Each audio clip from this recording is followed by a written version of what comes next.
Trump just sounded alarm on Feinstein after catching her in the act. Worst I've ever seen. Since Judge Kavanaugh was announced as President Trump's nominee to the Supreme Court, Senate Democrats have opposed his nomination. Now that there are sexual assault allegations out against him, they are even more opposed to him. However, certain information that is pertinent to the allegations were kept away from the Senate Judiciary Committee so that they could consider all the facts. From the moment I received Dr. Ford's letter, my actions have been consistent with her wishes. We kept her letter confidential and did not leak the contents or its existence to anyone. Survivors have a right to decide how their stories are made public.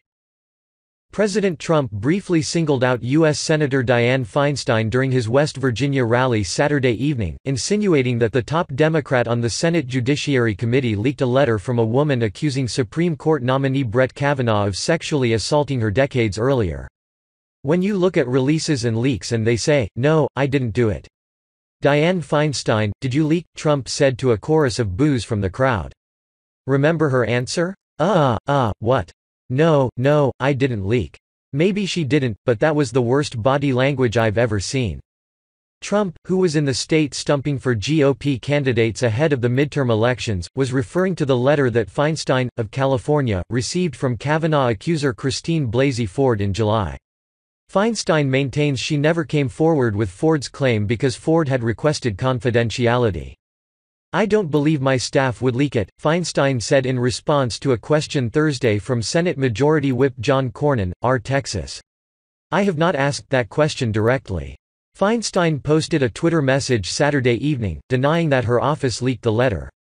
"From the moment I received Dr. Ford's letter, my actions have been consistent with her wishes," Feinstein wrote. "We kept her letter confidential and did not leak the contents or its existence to anyone. Survivors have a right to decide how their stories are made public." But one way or another, news of the letter was eventually leaked, sparking a divisive nationwide debate over Kavanaugh's nomination to the highest court and Democrats calling for an FBI investigation into the allegations. Ford's letter alleging Kavanaugh sexually assaulted her was first reported September 12 by the website The Intercept. The Intercept reporter who broke the story tweeted Feinstein's staff did not leak the letter to The Intercept. Feinstein's staff did not leak the letter to The Intercept. Ford claims Kavanaugh sexually assaulted her during a party in 1982 when they were high school students. More women have since come forward to accuse Kavanaugh of sexual misconduct.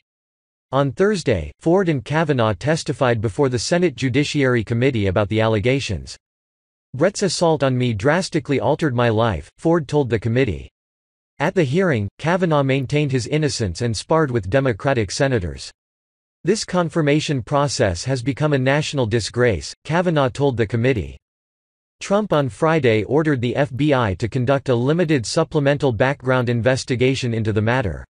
Maryland lawmakers have also called on authorities to investigate Ford's claims, and the authorities said they would do so, provided that an accuser files a formal complaint.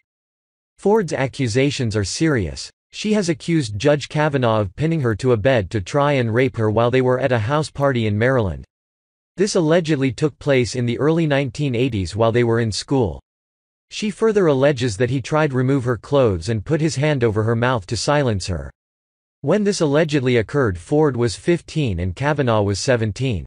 Her husband, Russell Ford, has backed up her allegations. He has reported to media outlets that his wife has detailed the alleged sexual assault to him before in the past. Russell indicated they discussed it in a couples therapy session in 2012. During the process of therapy, Russell said that his wife talked about being trapped in a room with drunken boys while she was in school and being pinned down where they tried preventing her from screaming for help. Now, Ford is an accomplished academic. She serves as a clinical psychology professor at Palo Alto University in California, where she lives with her family.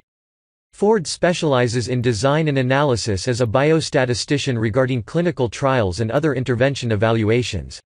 Since 1988, she taught and worked at Stanford University, which she has been recognized for by Holton Arms, a school she graduated from in Bethesda, Maryland. In consortium, she still teaches there according to the local newspaper. Time will tell what the outcome of the FBI investigation is, and what the Senate ultimately decides to do in voting for Kavanaugh. Regardless, Senator Feinstein tampered with evidence, and this will likely have some implications going forward. Share if you think what Senator Feinstein did was wrong. Share if you believe what Senator Feinstein did was criminal. Share if you think that Democrats should have been more forthcoming through this entire process. Share if you agree that Democrats will do anything to oppose Judge Kavanaugh's nomination no matter how correct or incorrect it is.